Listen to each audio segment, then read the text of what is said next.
नमो नारायण। तुम्ही बघू शकता आज मी बनवले आहेत मेंदूवडे। तर हे मेंदूवडे अतिशय सोपे आणि खुसखुशीत सुंदर आहेत। टेस्टही इतकी चविष्ट लागते, भन्नाट, आणि अगदी सोपे आहेत बनवायला। ना भिजवायची झंझट ना दळायची झंझट। ज्यांना युरिक ॲसिड आहे त्यांना तर खूप चांगले आहेत, कारण यात उडदाची डाळच नाही आहे।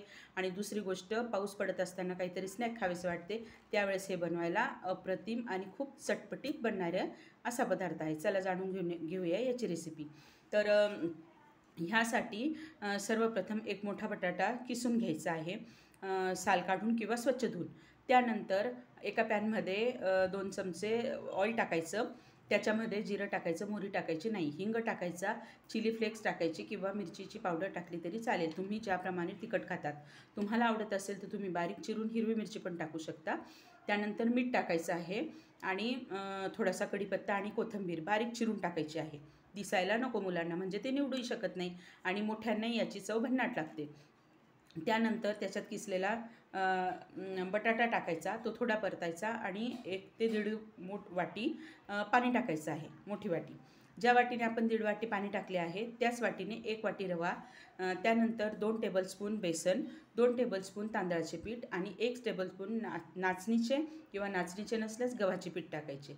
नंतर त्यामध्ये पांढरी तीळ टाकायची आहे।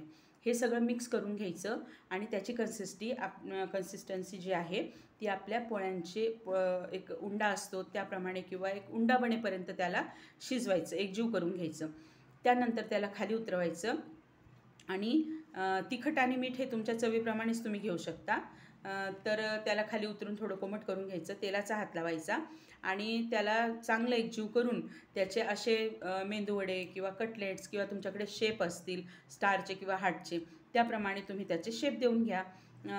त्याच पद्धतीने तुम्ही बघू शकता की याला जेव्हा आपण कढईत तेल ठेवून डीप फ्राय करतो एकदम छान गोल्डन ब्राऊन होईपर्यंत, त्यावेळेस हे अतिशय कुरकुरीत आणि छान बनतात।